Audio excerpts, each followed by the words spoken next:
Hello, welcome to Monday Morning. I'm Jared Spack. And I'm Tommy Capozzi. This is Timber TV's new show that hopes to make the start of your week a little better.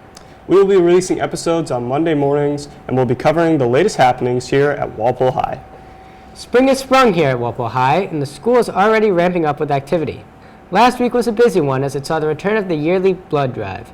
This year, the newly formed Red Cross Club worked in part with Stuco to run this life-saving event.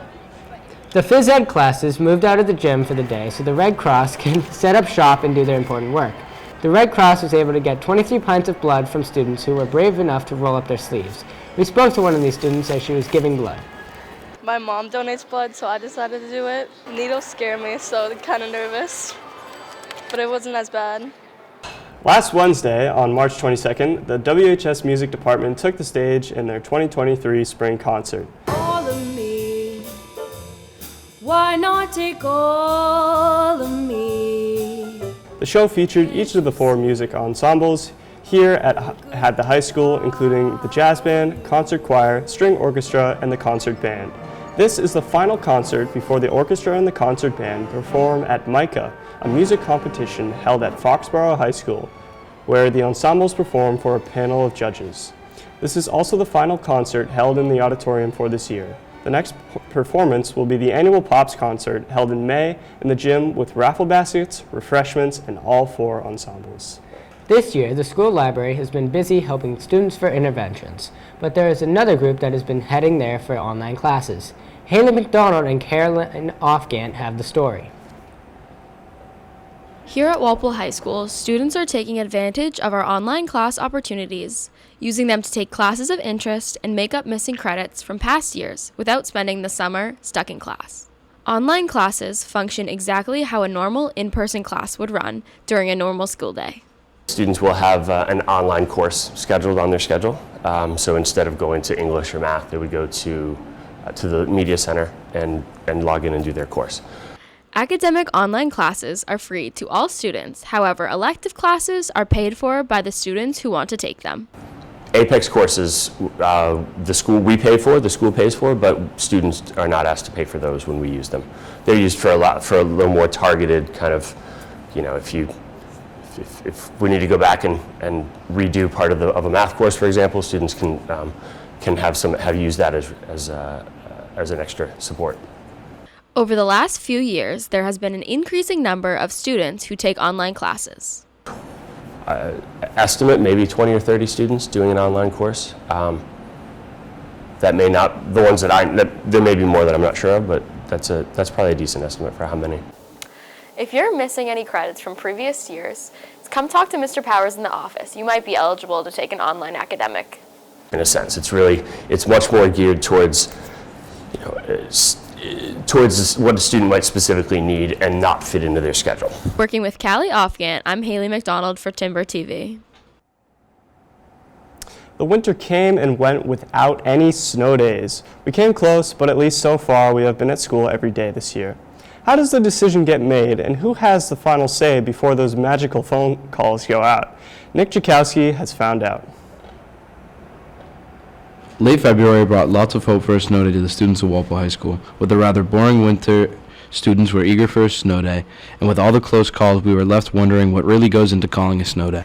The snow days. First of all, the superintendent is ultimately in charge of calling a snow day, so it's up to me. And there's a lot of factors. So it's looking, obviously, simplistically looking at the weather forecast. It's also, I have also a website that's called Precision Forecast, which gives much more detailed information than what you might see on TV.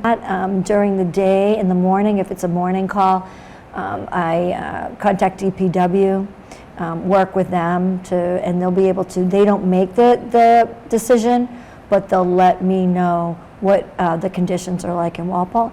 And sometimes, I don't live too far away from Walpole. I'll also get my husband's truck and come down in the wee hours to check things out. We also talk to other superintendents. We have superintendent chains to talk about, what they're looking at and what we're thinking as well. So there's a lot that goes into it. While it's hard to complain when we finally get snow days, students at Walpole have always wondered why they make the calls so early instead of the night before. What's interesting, if we know we're going to get the jackpot, I'll call it the night before, right? Everybody loves that, right? But if not, if we're not going to get a jackpot because we want to make sure that the students are in school safely, we wait until the morning. Even though we could all use a snow day, it's important to remember our town is working hard to keep us safe, and when one is really needed, we will get it. That morning, you have to be up. I'm up at 3:30, 3 o'clock, 3:30, in order to watch everything and make sure that the call is made ahead of time. So I think you can only know what you know, right, based on all the factors that are in play. And usually, if it's a miss for Walpole, it's a miss for all the other districts. But that's the important point about sometimes having to make the call in the morning, unless you get the complete jackpot. Reporting for Timber TV, I'm Nick Jakowski. This show is a brand new effort here at Timber TV. We're looking to get stories out to the students about what is going on here at school and around town. So we have Wilson and Tom over here at the Talkback set to tell us about what we're going to achieve. How's it going, guys? I'm doing great. How about you guys? Good. We're doing great. All right. So basically, the whole show is about letting students know what's going on around the high school. Yeah, we want to hear what you guys want to see. If there's anything specific, any events, any clubs, or sports, let us know. Reach out to Mr. O'Farrell, any students here, me, Wilson, any of these guys. Let us know. We're excited to see what responses we get. Teachers, if you can feel free to help us promote your classes and especially what you guys are teaching your students. Yeah, like this spring we got a lot going on, a lot of sports. A lot of people in this class, film. We can talk about film festival. I mean, I'm excited for that. I do that. Wilson does that. Kieran, our producer, does that. We're very excited for that. Contact us at timbertvstaff@walpole.k12.ma.u.s. Yeah, back to you guys. Sports are always a big part of life around Walpole High. Yeah, the sports department is here with a look at the changing sports seasons. Now that winter sports have ended, let's congratulate all the senior athletes. Girls hockey for making it to the playoffs, boys basketball for getting to the Sweet 16, and both boys hockey and girls basketball for making it to the Final Four. Spring sports are ramping up. Games start at the end of March. Track, lax, tennis, baseball, softball. Let us know about fundraisers and news we can get out to the school about your teams. Get in touch with us at timbertvstaff@walpole.k12.ma.us. Well, that's all for episode 1.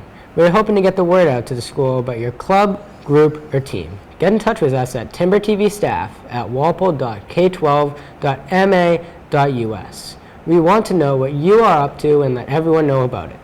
You can also follow us at TikTok, Twitter, or Instagram. Search at WHS Timber TV to see what we're up to on the socials.